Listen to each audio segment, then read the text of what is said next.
Hello दोस्तों, आपका दोस्त रोहित स्वागत करता हूं अपने चैनल मार्केट स्विच लाइव में। दोस्तों आज हम बात करेंगे राकेश झुनझुनवाला जी के उस स्टॉक के बारे में जिसने ना सिर्फ उनकी वेल्थ को एक दूसरा मुकाम पे पहुंचाया बल्कि इंडियन स्टॉक मार्केट में उनको वार्न बफेट का ताज भी दिलवाया। जी हाँ, बिल्कुल। इसके बारे में एक रिपोर्ट आई है, पहले सुन लो फिर उसके बारे में डिटेल से बात करते हैं। ब्रोकरेज की बुलिश रिपोर्ट, चढ़ा शेयर 24% का और लगा सकता है छलांग। CLSA और HSBC ने टाइटन को आउटफ्रॉम और बाय की रेटिंग दी है, वही जेफरीज ने होल्ड की सलाह दी है और पिछले क्लोज से 24% तक बढ़त की उम्मीद जताई है। क्या करे इंसान, समझ में नहीं आता। यही होता है यार, जब अपना एनालिसिस नहीं बताना तो दूसरे की चीजों पे इस तरीके से चलने से इंसान ना धोखे में ही होता हमेशा। अगर मान लिया यहाँ से आप खरीदने गए और वहां से उन्होंने बेचना शुरू कर दिया तो बेवकूफ कौन बनेंगे? आप ही बनोगे और कोई नहीं बन सकता। अपनी चीजों के लिए इंसान जिम्मेदार खुद ही होता है, दूसरा तो कभी होता ही नहीं है। तो ध्यान रखिएगा, वो उनका एनालिसिस है, आपका एनालिसिस क्या है वो आप जानते हैं। मैं अपना एनालिसिस शेयर करने की कोशिश करता हूँ, बाकी पैसे आपके हैं, जहाँ पे इन्वेस्ट करना चाहते हैं कर सकते हैं, कोई दिक्कत नहीं। सबसे पहले इसके फंडामेंटल्स देख लीजिए, ज्यादा देखने की जरूरत है नहीं। टाइटन कंपनी है, टाटा कंपनी है और बहुत विश्वसनीय कंपनी है, लेकिन फिर भी अगर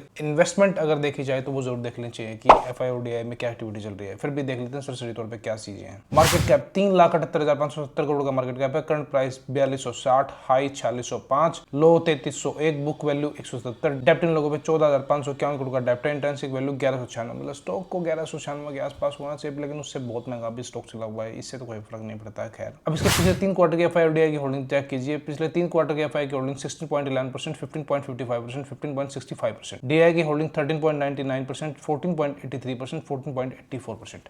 आप लोगों को ना मैं एक रिपोर्ट्स के बारे में एक बहुत अच्छी बात बता दे रहा हूँ आज, जिससे सुन के ना शायद आपके मोटे मोटे दिमाग से वो चीज़ें निकल ही जाएंगी कि स्टॉक में क्या हो सकता है। जब भी मार्केट में कोई अच्छी रिपोर्ट आए ना तो हमें सस्पिशियस होकर चलना चाहिए कि यार स्टॉक में कुछ नीचे गलत तो नहीं हो सकता है। या अगर बुरी रिपोर्ट आए कि यार इसको तो बिल्कुल नहीं खरीदना ना, ये तो बिल्कुल इससे दूर रहना है, फिर सोचना इसके उल्टा कि यार ऐसा तो नहीं हो सकता, ये टेक्निकल्स इसको बुलिश में बाय करने की कुछ चीज़ें दिखा रहे हो और हम नहीं देख पा रहे हो।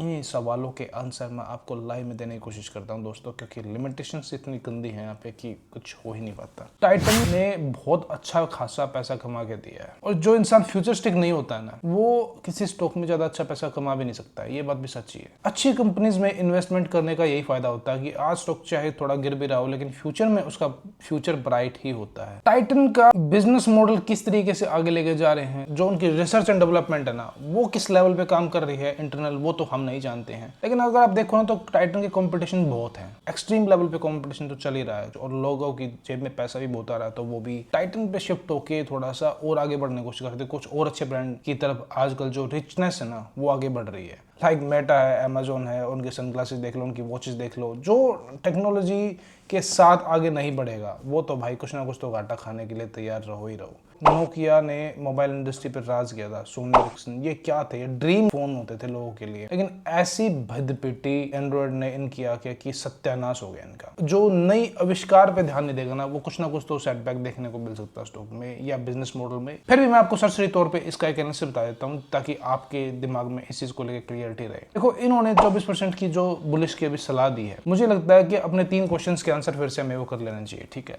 पहला है ग्रोथ पोटेंशियल। तो ग्रोथ पोटेंशियल तो स्टॉक में है, और मैं सच बताऊं जिस हिसाब से थोड़ा सा ये नीचे से चल के आया ना, 2930 के आसपास से जो चल के आया, हाईस ने लगाया 4605 के आसपास। एक बार उन लोगों ने अपनी प्रॉफिट बुकिंग शायद की है, क्योंकि पिछले महीने में काफी अच्छी खासी सेलिंग तो हुई है। अब बात आती है ग्रोथ पोटेंशियल की। बहुत लॉन्ग टर्म में तो ग्रोथ पोटेंशियल है, मैं आपको डिनाई नहीं करूंगा, लेकिन हाल फिलहाल में क्या हो सकता है कि थोड़ा ऊपर जाके दोबारा फिर से रेजिस्टेंस फेस करना शुरू कर सकता है। थोड़ा ध्यान रखिएगा, हो सकता है कि थोड़ा और ऊपर जाने के बाद फिर से रेजिस्टेंस फेस कर जाए। लॉन्ग टर्म में देखोगे तो ग्रोथ पोटेंशियल है, डिनाई नहीं कर देंगे, लेकिन अभी हाल फिलहाल में इस महीने अगर वेट कर लिया जाए तो कोई बुरी बात नहीं होगी। अगले महीने में पिक्चर इसकी काफी अच्छी खासी क्लियर हो जाएगी।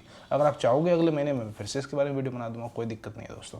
अब बात करते हैं प्राइस की। मैंने बताया ना आपको कि अभी के लिए फिलहाल हो सकता है कि थोड़ा सा ऊपर और चला जाए और उसके बाद जो है रेजिस्टेंस फेस करना शुरू कर जाए, लेकिन सपोर्टिंग जोन पे तो स्टॉक नहीं है। मतलब अगर आप खरीदोगे तो ऊपर लेवल्स में खरीदना चाहते हो तो वो आपकी इच्छा हो सकती है, लेकिन मेरा मानना है कि सपोर्टिंग जोन्स में खरीदा जाए स्टॉक तो बहुत बेहतर होता है। तीसरी बात आती है टाइम की। टाइम वो पैमाना है दोस्तों, उसके बगैर स्टॉक सब कुछ बर्बाद है, पैसा बर्बाद है, आपकी इन्वेस्टमेंट बर्बाद है, टाइम नहीं है तो कुछ भी नहीं है। टाइम वो जब आपने स्टॉक लिया और उसके बाद चल पड़े, दैट्स इट। दूसरा कोई चीज नहीं है जिसके बारे में आपको जानने की जरूरत पड़े। मैंने बताया ना 98% कंपनीज में ग्रोथ पोटेंशियल है, बट आप कहाँ खड़े होकर देख रहे हो भाई स्टॉक में, वो सबसे बड़ी बात। कहाँ खड़े हो? 4200 का स्टॉक है, आपने कहाँ से खरीदा है, सबसे बड़ी बात ये, और कब खरीदा है। कल लाइव सेशन है, आप जानते हैं कि इसमें do not try to miss that live session. मिलते हैं दोस्तों आपसे अगले वीडियो में। Bye bye, take care.